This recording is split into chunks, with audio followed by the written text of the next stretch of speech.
प्यारे बच्चों, आज क्लास 9th वर्कशीट नंबर 92 चतुर्भुज की पुनरावृत्ति या पुरानी वर्कशीट 60 और 61 के आधार पर कुछ क्वेश्चंस हैं।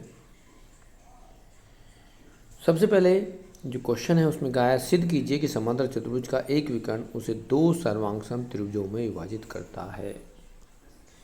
तो यदि कोई भी समांतर चतुर्भुज हम लें और उसको यदि बनाएं कि ये समांतर चतुर्भुज है, हम यहाँ इसको ए कह देते हैं या बी कह दें या सी कह दें या डी कह दें और कह दें कि इसका एक विकर्ण इसको बांट रहा है। तो हमें ये सिद्ध करना है कि ये दोनों जो त्रिभुज बने हैं वो आपस में सर्वांगसम हैं। सर्वांगसम त्रिभुज बनाने के लिए, दिखाने के लिए और समझाने के लिए सबसे पहले जब भी कोई क्वेश्चन आएगा कि सिद्ध करो, तो उसमें दिया क्या है ये लिखा जाना जरूरी है। दिया है कि ये ए बी सी डी एक समांतर चतुर्भुज है।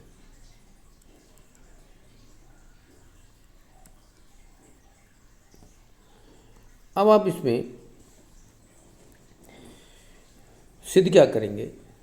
सिद्ध करने के लिए बोला है कि ये चतुर्भुज में जो दो त्रिभुज बने हैं ये दोनों सर्वांगसम हैं, ये दिखाना है।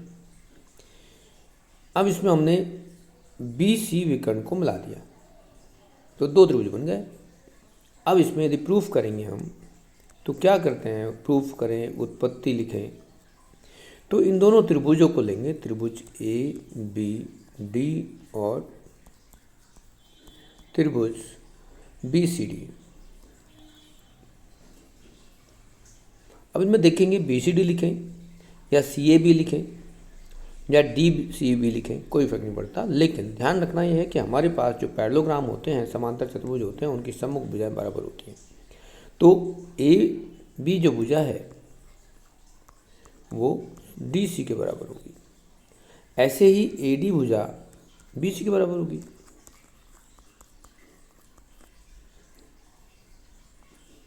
और बी डी जो भुजा है वो बी डी के बराबर है क्योंकि वो उभयनिष्ठ है।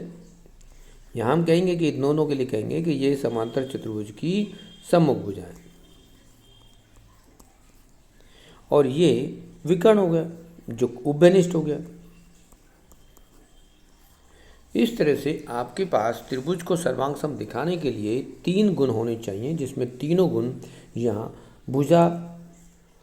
भुजा के अनुसार ये सर्वांगसम होगा। तो त्रिभुज ए बी डी सर्वांगसम होगा त्रिभुज, अब आप इसमें कह दो तो यहाँ कह सकते हो सी डी बी के बाय साइड रूल।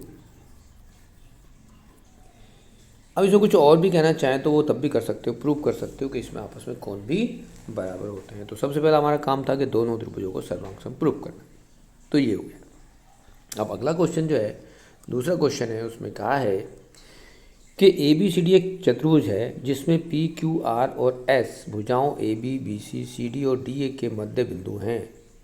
आकृति में दिखाया गया है ए सी एक विकर्ण है, दर्शाइए कि एस आर ए सी के समांतर है और एस आर ए सी की आधी है, पी क्यू एस आर के बराबर है और पी क्यू आर एस एक समांतर चतुर्भुज है।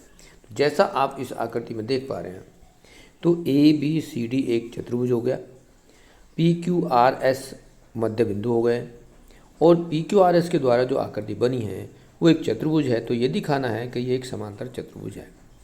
तो सबसे पहले आप देखेंगे कि इस चतुर्भुज को बताने के लिए, जैसा कि इसमें कहा गया है पी क्यू आर एस भुजाओं के मध्य बिंदु हैं, तो एक मध्य बिंदु प्रमेय है कि किसी भी त्रिभुज में यदि आप इसको देखेंगे, त्रिभुज ए डी सी देखें तो इसमें एस मध्य बिंदु है, आर मध्य बिंदु है, तो मध्य बिंदुओं को मिलाने वाला जो रेखाखंड है आर एस वो ए सी का आधा होगा। तो यहाँ लिखेंगे कि त्रिभुज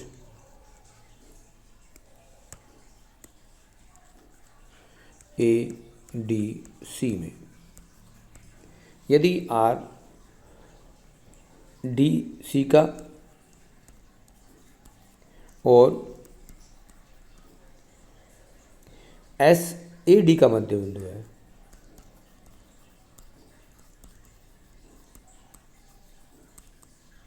मध्य बिंदु है तो हम एक प्रमेय पढ़ी थी कि एस आर जो होगा,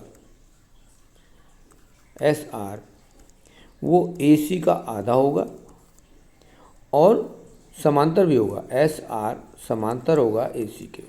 इसको कहते हैं मध्य बिंदु प्रमेय, मिड पॉइंट थ्योरम। इसी प्रकार यदि हम दूसरे त्रिभुज को देखेंगे, त्रिभुज ए बी सी में, त्रिभुज ए बी सी में यहाँ भी देखेंगे तो पी ए बी का मध्य बिंदु है और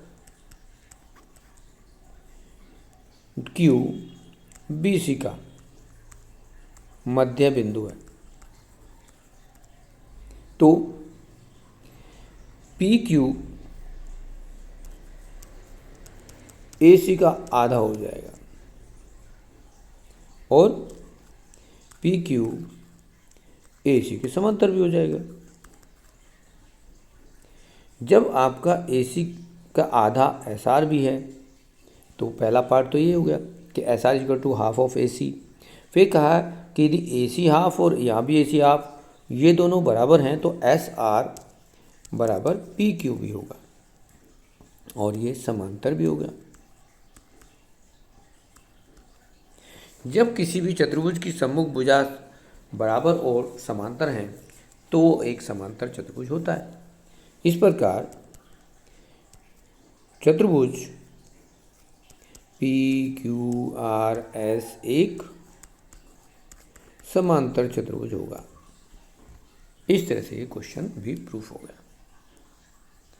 अब क्वेश्चन नंबर 3 की बात करते हैं। यदि किसी समांतर चतुर्भुज के विकर्ण बराबर हों तो दर्शाइए कि वह एक आयत है। सिंपल सी बात है कि यदि एक चतुर्भुज ले रहे हैं और विकर्ण आपस में बराबर है, या ए या बी या सी और या डी,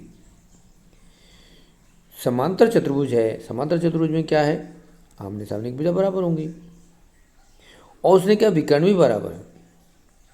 तो जो त्रिभुज आप दिखाना चाहते हो, त्रिभुज ए डी बी और त्रिभुज ए सी ए, बी सी ए। अब ए डी जो है वो बी सी के बराबर है क्योंकि समांतर चतुर्भुज की सम्मुख भुजा है। विकर्ण हमें ए सी जो है वो बताया गया कि ए सी जो है वो बी डी के बराबर है और आधार ए बी जो है वो दोनों त्रिभुजों में घनिष्ठ है, कॉमन है। इस नियम के अनुसार आपके दोनों त्रिभुज ए डी बी सर्वांग सम होगा त्रिभुज बी सी ए के बाय, यहाँ भी आपके पास तीनों साइड ही प्रयोग हो रही हैं, इसलिए भुजा नियम से ये दोनों त्रिभुज सर्वांग सम होंगे। और जब सर्वांग सम होंगे तो आप यहाँ पर कोण डी ए बी और कोण सी बी ए को बराबर कहेंगे by C P C T. अब यदि ये कोण बराबर होते हैं, अब आप फिगर को देखेंगे, ये कोण बराबर होते हैं और आपको प्रीवियस नॉलेज है कि किसी भी समांतर चतुर्भुज के क्रमगत कोणों का योग 180 होता है। अब यदि ये दोनों कोणों का योग 180 है और ये दोनों कोण बराबर भी हैं, तो दोनों कोणों का योग 180 और दोनों बराबर भी हैं, तो क्या होगा, दोनों कोणों का आधा, योग का आधा करेंगे तो वो 180 का आधा 90 डिग्री आएगा। ये भी 90 डिग्री होगा, ये भी 90 डिग्री होगा। अब ये 90 डिग्री है तो 90 डिग्री केवल आयत और वर्ग में ही शीर्ष कोण बनते हैं। तो हम यहाँ लिख देंगे कि शीर्ष कोण 90 डिग्री हैं, ये एक समांतर चतुर्भुज है, अतः ये एक आयत होगा।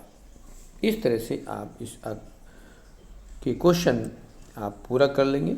ये आपके ये वर्कशीट 90 जो 2 है वो भी कंप्लीट होती है। इस तरह से आप सारे क्वेश्चंस इसके बेस पर कर सकते हैं, प्रैक्टिस कर सकते हैं।